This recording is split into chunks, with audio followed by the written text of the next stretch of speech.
নজর রাখবো পরবর্তী সংবাদে।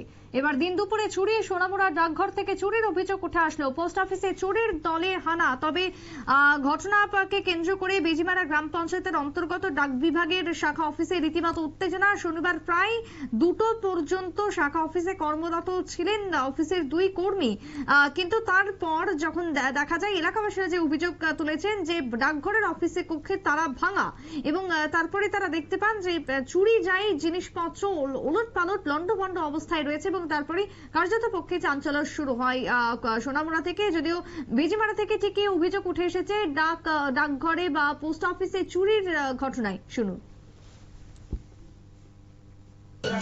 আপনার নাম কি? আমার নাম রত্নারানী ভৌমিক।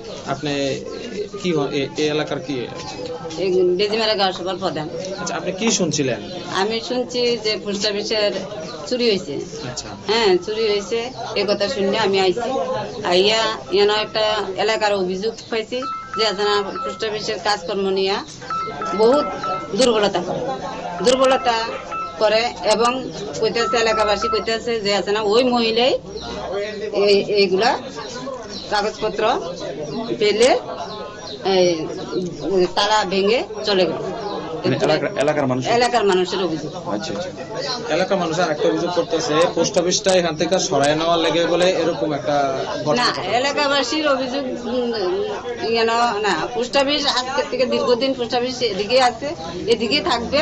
হ্যাঁ, কথা হলো পোস্ট অফিসের যদি আছে না ওই কর্মী যদি আছে না সঠিকভাবে এলাকাবাসীর কাজ না করে তাহলে ম্যাডাম পাল্টাইতে পারে, কিন্তু পোস্ট অফিস জায়গাতে থাকবে।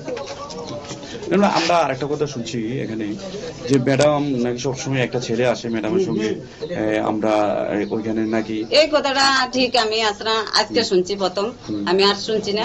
হ্যাঁ, যেটা শুনছি না এটা আমি আসলে কইতাম পারতাম না। হ্যাঁ, যদি আসলে ওই মেয়েটা যদি একটা ছেলের লগে অবৈধ কাজ থাকে এটা তারা এলাকাবাসী কইত।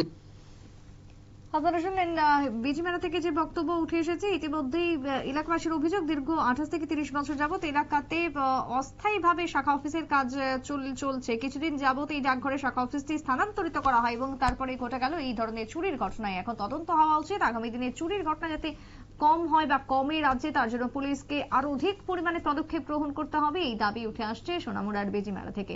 ছোট বিরতির পর ফিরছি, সঙ্গে থাকুন।